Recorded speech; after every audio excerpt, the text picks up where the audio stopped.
Item ಯಾವುದೇ ಇರಲಿ try ಮಾಡಿ ಆಚಿ ಚಿಕನ್ ಮಸಾಲಾ. ರಾಜ್ಯ ಉಸ್ತುವಾರಿ ಸುರ್ಜೇವಾಲಾ ಅವರು ಡಿಕೆ ಶಿವಕುಮಾರ್ ಅವರಿಗೆ ಇವತ್ತು ಮಾತನಾಡಿ ಫೋನ್ ಕರೆಯನ್ನ ಮಾಡಿದ್ದಾರೆ. ಮಾತನಾಡಿ ಸಚಿವ ಸಂಪುಟ ವಿಸ್ತರಣೆ ಯಾವಾಗ ಏನು ಅನ್ನುವಂಥದ್ದನ್ನ ಕೇಳಿದ್ದಾರೆ. ಸಿಎಂ ಡಿಕೆ ಶಿವಕುಮಾರ್ಗೆ ಕರೆ ಮಾಡಿದ್ದಾರೆ ಎಐಸಿ ಪ್ರಧಾನ ಕಾರ್ಯದರ್ಶಿ ಕೆಸಿ ವೇಣುಗೋಪಾಲ್ ಹಾಗೂ ರಾಜ್ಯ ಕಾಂಗ್ರೆಸ್ ಉಸ್ತುವಾರಿ ಸುರ್ಜೇವಾಲಾ.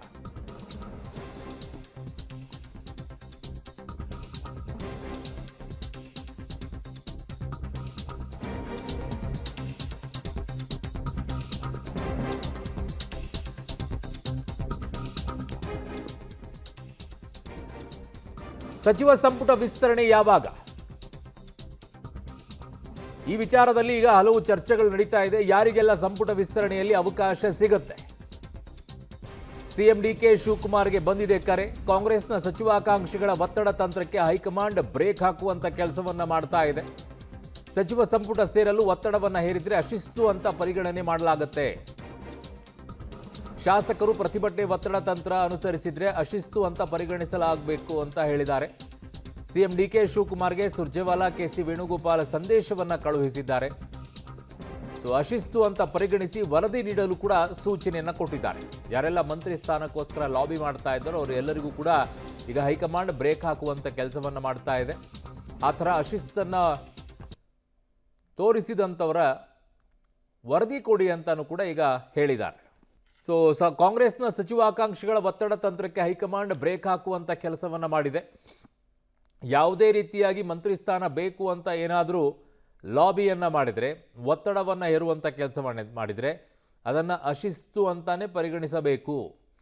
ಅಶಿಸ್ತು ಅಂತ ಪರಿಗಣಿಸಿ ವರದಿಯನ್ನು ಕಳುಹಿಸಿ ಕೊಡಬೇಕು ಅನ್ನುವಂಥದ್ದನ್ನು ಈಗ ಎಐಸಿ ಪ್ರಧಾನ ಕಾರ್ಯದರ್ಶಿ ಕೆಸಿ ವೇಣುಗೋಪಾಲ್ ಹಾಗೂ ಕಾಂಗ್ರೆಸ್ನ ಉಸ್ತುವಾರಿ ಸುರ್ಜೇವಾಲಾ ಅವರು ಕೂಡ ಹೇಳಿದ್ದಾರೆ. ದೆಹಲಿಗೆ ಬಂದು ಲಾಬಿ ಮಾಡಿದ್ರು ಕೂಡ ಅಶಿಸ್ತು ಅಂತ ಪರಿಗಣನೆ.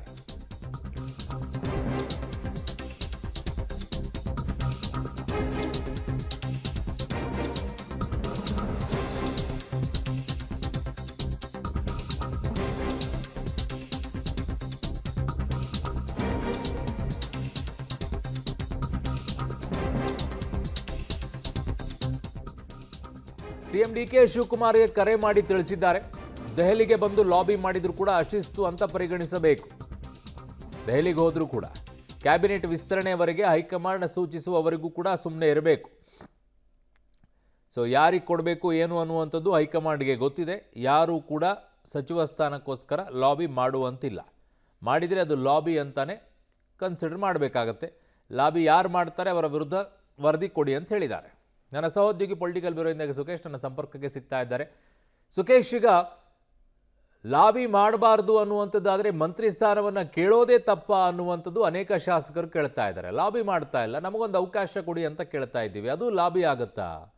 ಅಶಿಸ್ತು ಹೆಂಗಾಗುತ್ತೆ ಅದು ಅಂತ ಕೇಳ್ತಾ ಇರೋದು. ಹಾಗಿದ್ದಾಗ ಸಂವಿಧಾನ ಇಟ್ಕೊಳ್ಳುವಂಥ ಕಾಂಗ್ರೆಸ್ ಪ್ರಜಾಪ್ರಭುತ್ವ ಪಕ್ಷದಲ್ಲಿ ಇಲ್ವಾ? ಹಾಗಿದ್ದಾಗ ನಿಯೋಗವನ್ನು ಕರೆತರುವಂಥದ್ದು, ಸ್ವಾಮೀಜಿಗಳ ನಿಯೋಗವನ್ನು ಕರೆತರುವಂಥದ್ದು, ಈ ರೀತಿ ಬಹಿರಂಗವಾಗಿ ಹೇಳಿಕೆಗಳನ್ನ ಕೊಡುವಂಥದ್ದು, ಈ ರೀತಿಯದು ಮಾಡಬಾರ್ದು ಅನ್ನೋದು. ಸಹಜವಾಗಿ ಒಬ್ಬ ಶಾಸಕರು ಹೋಗಿ ಮುಖ್ಯಮಂತ್ರಿಗಳ ಸಮೀಪನೋ, ಮಾಜಿ ಮುಖ್ಯಮಂತ್ರಿಗಳ ಸಮೀಪನೋ, ಅಥವಾ ಕೆಪಿಸಿಸಿ ಅಧ್ಯಕ್ಷರ ಬಳಿಯೋ, ಅಥವಾ ರಾಜ್ಯ ಕಾಂಗ್ರೆಸ್ನ ಉಸ್ತುವಾರಿಯ ಬಳಿಯೋ ಹೋಗಿ ಕೇಳುವಂಥದ್ದು ತಪ್ಪಲ್ಲ. ಸಹಜವಾಗಿ ಕೇಳಿದರೆ ಮತ್ತು ಅದನ್ನ ಪರಿಗಣಿಸ್ತೀವಿ ಅನ್ನೋ ಮಾತ್ರ.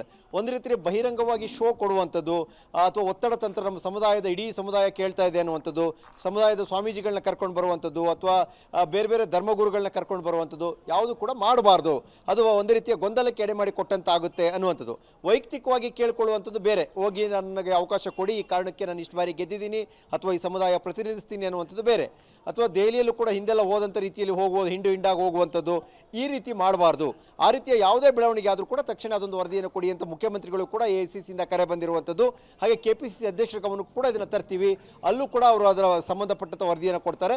ಹಾಗಾಗಿ ಶಿಸ್ತು ಇಂಪಾರ್ಟೆಂಟು. ಹಾಗಾಗಿ ಹೈಕಮಾಂಡ್ ಯಾವಾಗ ತೀರ್ಮಾನ ಮಾಡುತ್ತೋ ಆದಷ್ಟು ಬೇಗ ಮಾಡಬಹುದು. ಆದರೆ ಸಚಿವ ಸಂಪುಟ ವಿಸ್ತರಣೆ ಬಗ್ಗೆ ಹೈಕಮಾಂಡ್ ತೀರ್ಮಾನ ಮಾಡೋದ್ರಿಂದ ಅಲ್ಲಿವರೆಗೆ ತಾಳ್ಮೆಯಿಂದ ಕಾಯಬೇಕು. ಯಾವುದೇ ಗೊಂದಲ ಆಗದ ರೀತಿಯಲ್ಲಿ ನೋಡಿಕೊಳ್ಳೋ ನಿಟ್ಟಿನಲ್ಲಿ ಈ ಒಂದು ಕ್ರಮಕ್ಕೆ ಮುಂದಾಗಿದ್ದೀವಿ ಅನ್ನುವಂಥ ಮಾಹಿತಿಯನ್ನು ಎಐಸಿಸಿಯಿಂದ ಮುಖ್ಯಮಂತ್ರಿಗಳಿಗೆ ತಲುಪಿಸಿರೋ ಮಾತು ಗೊತ್ತಾಗ್ತಾ ಇರುವಂಥದ್ದು. ಅರುಣ್.